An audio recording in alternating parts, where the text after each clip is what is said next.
What's up guys, it's Charles here with Rocket Punch Army to do a review of a figure that actually blends the two universes of robots that I love, the Transformers universe and the Diecast robots universe. And what I mean by that is this guy right here, the Transformers Alpha Trion from Fewture Models. This is part of the EX Gokin line. For those of you that are unaware, the EX Gokin line is a line of Diecast toys from Japan featuring different robots. And this time around there's actually a license for Transformers, which makes it very exciting to me to be able to bring this to you guys. We're just examining the box real quick. You can see it's got a nice G1 red and black grid here.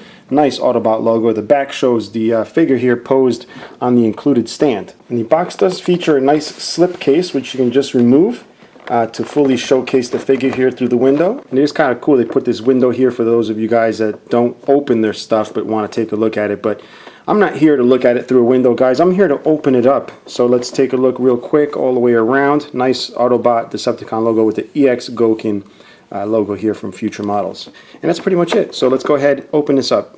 Once we got him out of the box, you'll see he comes in a nice little plastic tray with the figure right here in the center. If we turn it around back, we'll see the display stand with the Autobot logo. And right in between the two, you'll see his little robotic cape there. And down at the bottom, you'll see his alternate hands all lined up right here. Two different shoulder pads and a separate head to form A3, which is a younger version of Alpha Trion. It's not till you get him out of the package that you really appreciate this figure. It's got a very nice heft to it, obviously because of the diecast content, and it's got beautiful paint as you would expect to find in a high-end diecast figure. It looks red on camera. It's actually more of a pinkish, like a hot pink, this right here with metallic flake. Pretty much all the paint on here has metallic flake in it to some extent. And you'll see the head sculpt is absolutely beautiful. Take a closer look here at the head sculpt. You'll see it looks just like he would as if he popped out of the screen from a G1 cartoon. A nice touch here is a little plastic they wrap around the thighs here to protect it during shipping, which I'm going to go ahead and remove. And before we continue on, I want to get the diecast content out of the way, so I'll go ahead and highlight that here for you guys. And then I also want to show you the range of different EX Gokin there is. I'm not going to show you everything, but EX Gokin can range from anything like this little guy here to this massive and very expensive Getter robot, which I shall have to scroll up for you to see. What I want to do now is outfit him with this cape right here, which you'll see is very angular. And a lot of people are saying they probably should have made the cape soft and wavy, maybe PVC or cloth. But I kind of disagree. I kind of like this. It's got the mech detail underneath, and really this is what it looks like in the show if you really take a look. There's a few pictures out there on Google if you want to check it out. But you attach this with this plug and just simply put it right into that hole right there, just like that. And it fits really snug, and it is articulated, so you can adjust it to where you need it to be. And while we're on the subject of articulation, we're going to go ahead and check it out on the figure. You get the head on a ball joint, and you'll see it's got a good range of movement.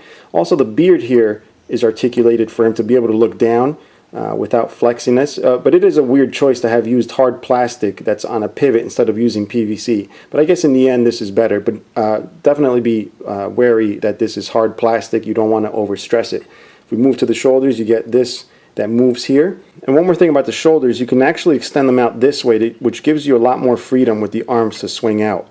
And the shoulders themselves, actually right underneath, I'll have to unplug this to show you. But you'll see right here they do pull out to give you a greater range of movement. And aside from that, the shoulders are on a ball joint, which also gives you a good amount of movement. Then the elbows, get the elbows right here. Then the hands here are on a ball joint. You do have the ab crunch up top, and it also spins to the side. And you also get the actual waist that spins. And if we move down here, you get these skirts that do pop out of the way to allow you to bring the leg forward. And the skirts really don't pop out to the side too much. That's where they're actually held, is right here on the side. So legs are pretty limited. You don't want to force it too much because this plastic can possibly scuff up the nice flat white finish here. But you can pull out the leg also right here, just like that, which does give you a wider leg stance. And if we move down to the knees, you'll see there is a double joint, but as soon as we get here, it's pretty limited, right? So you would think that's not good. But the knees actually pull out from the top and the bottom, which allow you to bring it that much further back. Now the only thing I found strange is that the knees are not ratcheted. Usually die-cast robots have ratcheted knees, but it's probably due to the design of the joint there. In any case, it would have been nice to have worked some ratchets in there. If we move down to the feet, you'll see they got this movement here, but you can also pull these down just a tad. You'll see how the heel popped out just to give you slightly more freedom in the foot. Now we're going to check out some accessories like these alternate hands. He does have the pointing finger, and he also has this relaxed open hand. I'm going to show you guys how to put these hands on. So all you got to do is pop it off. It's got a nice little ball joint. Then just simply replace it. And then the pointing one, we're going to go ahead, pop that off. Pop this one on so you can go ahead and point at stuff. And then although he has no weapons included in the set, I did notice he's got a weapon holding hand. So we're going to go ahead and put that on. I found it strange at first.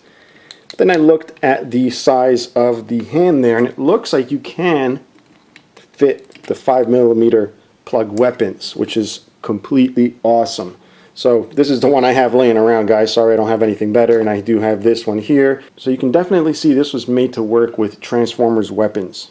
I showed you earlier in the review that there are parts to convert him to A3, which is the young version of himself. So you want to take this off. You want to be careful when you take this piece off, because the flat white is prone to scuffing.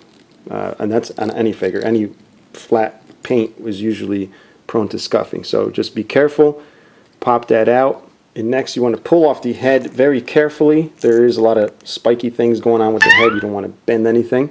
And it pops off. It's got a little ball joint. Then grab the other head, the A3 head, and you can go ahead and pop that one on. And the last bit you need is these other shoulder pieces, which don't actually snap into this. They actually just snap right into the arm. Again, kind of separate the plastic so you don't scratch the finish. And there you have A3. We'll spin them around so you can check them out. No differences aside from the shoulder and the head. Now the extending leg thing, I don't know if that's supposed to be like the whole Rodimus masterpiece where you stretch the leg and he's older and you bring it down, it's younger. I'm not sure. But this is what he looks like with the legs compressed and the separate pieces to make him A3. Alright, and I was saying something before about being careful with the shoulder pieces. It's a little harder to get off. So hard in fact that you'll see I've already scratched mine. The shoulder pieces don't actually flex too much. So you definitely want to be careful taking them off. As you can see, it just scraped right up, taking off this nice red finish. Fortunately, these shoulder pads will cover that. So we're going to put the regular ones back on before we continue the review. What I want to do now is do some scaling. We're going to scale him, even though this is not scale, but I'm talking figure-wise, like toy-wise.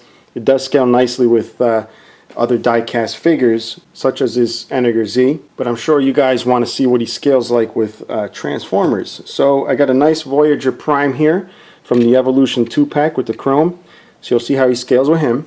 This right here is not too bad. The problem is that this looks like a collectible figure. This really just looks like a toy. So I don't really know how it's going to fit in people's collections. I'm just still going to display it anyway. And here is what he looks like with a Masterpiece Wheeljack.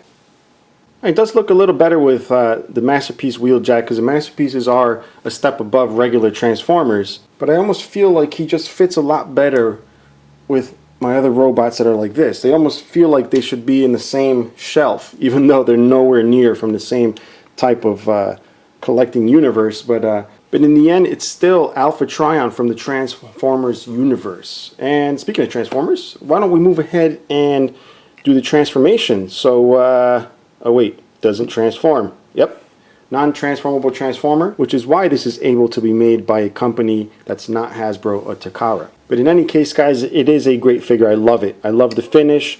I love the die-cast content, the overall look, very well made. Really the only downside were those little shoulder pieces. It could have been made a little bit more flexible, but I do love it. And I almost forgot to show you guys the stand. And this is the stand right here. It's got the nice printed Autobot logo. Connector piece here, which is ratcheted at the bottom. And it's the color's a little strange. It looks like frozen piss.